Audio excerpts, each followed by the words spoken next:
parler vélo, vous le savez, en ce moment se déroule le Tour d'Espagne avec Laurent Fignon, Millard, Kelly, mais les gros bras ne sont pas tous dans ce Tour d'Espagne. Ils sont aussi à Chanteloup-les-Vignes. Alors Chanteloup-les-Vignes, c'est à quelques kilomètres de Paris, c'est dans les Yvelines, et se déroule traditionnellement la polymultipliée, c'est-à-dire ce que l'on peut considérer comme le trophée des grimpeurs, compte tenu du relief un petit peu montagneux. Alors Jean-Paul Olivier nous en parle. Je continue à parler, là. Eh bien, le critérium de la polymultipliée, qu'on appelle aussi trophée des grimpeurs, retrouve toujours les hauteurs de l'Otille depuis bien longtemps, depuis l'époque des Christophe, ou plus près de nous, de Robic à Pau-Lazarides. Une course comme cette polymultipliée avec une côte à gravir à plusieurs reprises, ça n'est pas un peu difficile pour une reprise?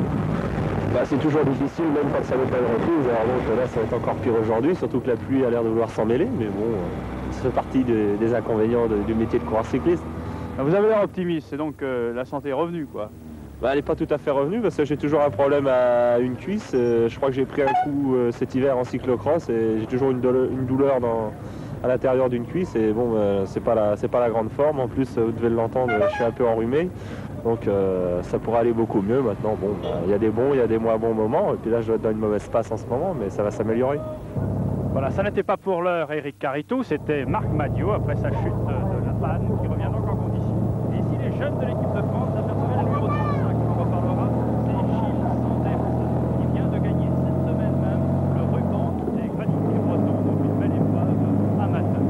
Un coureur de la CBB, donc parti pour une grande carrière, semble-t-il. Et Dagoto Lorenzen, donc de la formation Peugeot, lui, n'a pas attendu qu'on lui donne le signal de l'envol dans sa formation. Il est parti tout seul, et cela dès le premier passage, il est parti, alors que Bernard Hinault n'a pas désarmé, on le pointe à plusieurs reprises au devant de la scène. Tout comme Arnaud qui relève de blessures, Patrice Esnault dont on reparlera, et il y a aussi Thierry Marie, le vainqueur du prologue du Tour d'Espagne. Dagoto Lorenzen continue. Son avance atteint bientôt 2 minutes 30 secondes. Un bien beau coureur et animateur que celui-là qui mériterait d'en gagner une belle. Mais cependant, malgré la protection de sa formation, à l'arrière, Lorenzen sera rejoint à 6 tours de l'arrivée.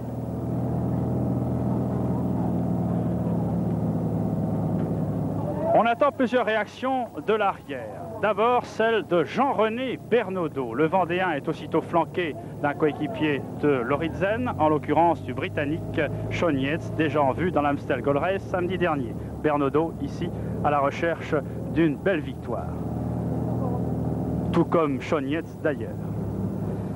Bernaudot, flanqué de Yates, n'ira pas très loin. Le peloton revient bien vite sur eux. Et nous allons voir que Dagoto Lorenzen, à son tour, tombe les armes à la main, rejoint sous l'impulsion de Régis Clerc, ici, et devant les hommes de Peugeot, impuissants. Ici Didier Garcia, le vainqueur du Tour de la Sarthe. Tout est à refaire, donc, mais on s'aperçoit que des hommes comme Philippe Louviot, comme Jean-Claude Bagot, comme Barthaud, comme Abadi et quelques autres, tente cette fois de sortir du peloton. La course va peut-être se dessiner. Mais à ce moment-là, c'est Gilbert Duclos-Lassalle que vous avez vu et que vous revoyez encore. Gilbert Duclos-Lassalle qui décide de jouer sa carte. Il est écrit que la course doit être la course des Peugeot. Le puissant Béarnais n'a pas à proprement parler le gabarit du grimpeur, sa morphologie est puissante, il est de complexion assez lourde, mais quand il le veut, il est diablement efficace. Duclos-Lassalle n'est pas seul, vous le voyez, puisqu'il est flanqué de Bérard, il est flanqué de Barthaud, de Bagot et de quelques autres. Duclos-Lassalle ne désarme pas, toujours lui, mais le voici cette fois en compagnie du jeune Pyrénéen Henri Abadi. 2 Pyrénéens donc en tête. Abadi révélé par la route de France et en particulier par l'ascension du Puy-de-Dôme. Quant à Hinault, eh bien, il est toujours là dans cette épreuve. Il s'est fort bien entraîné cette semaine. Il est en retard sur sa préparation peut-être, mais il veut mettre les bouchées doubles. Bernard Hinault qui est suivi de Jean-Claude Bagot qui réalisera une très belle course. L'exemple paie et derrière, eh bien, on aperçoit Charlie Bérard, Philippe Louviot et toujours Jean-Claude Bagot. Les trois hommes vont échouer dans leur contre-attaque. Brillante tenue de Philippe Louviot dans cette épreuve aussi. Ils vont échouer dans leur contre-attaque, disais-je, car c'est Patrice Esnault, ici en jaune, un homme de la formation de Jean de Gribaldi, qui est le premier à revenir sur eux. La jonction s'effectue à environ 5 km de l'arrivée, et là, bientôt, tout va être à recommencer, car Gilbert Duclos-Lassalle et Henri Abadie vont à leur tour être rejoints. Ils auront pris à peu près 1 minute au gros du peloton, et là, ils sont rejoints sous vos yeux.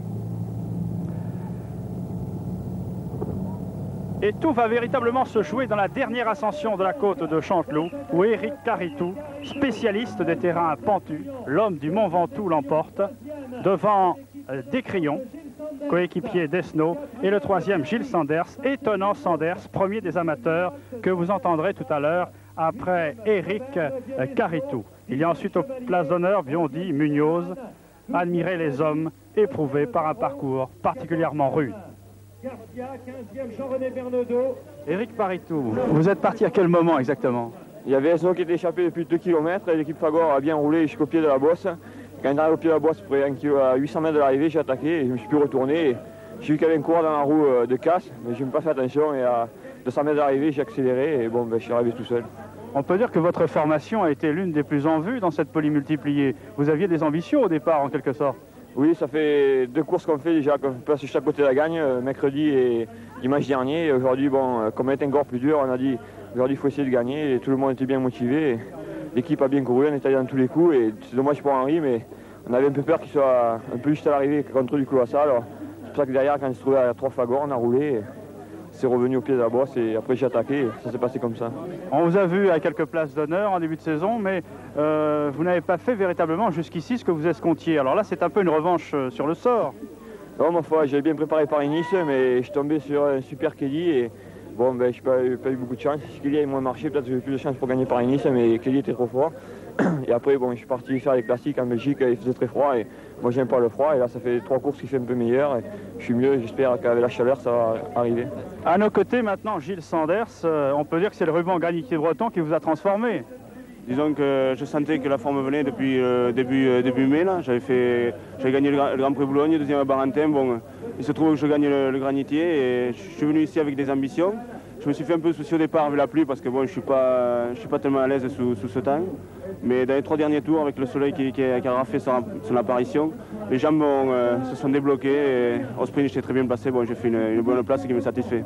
Autrement dit, vous pourriez fort bien figurer dans les rangs des professionnels.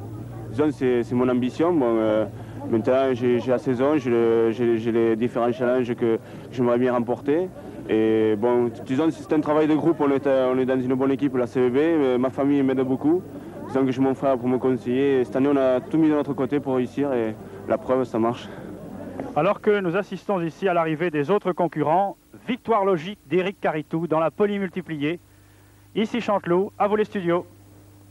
Merci Jean-Paul Olivier, effectivement. Vous êtes très bien à Chanteloup-les-Vignes, où le soleil n'est pas très perçant, mais vous serez là demain dans les Stades 2. Voilà donc Caritou qui a, n'oublions pas, remporté le Tour d'Espagne il y a de cela 3 ans, je crois, et qui demande qu'à confirmer maintenant dans le Tour de France. Du Tour d'Espagne, je n'ai pas encore les nouvelles de l'étape d'aujourd'hui, mais j'imagine que Fignon va reprendre un peu de temps perdu et se replacer parmi les favoris logiques de cette Vuelta.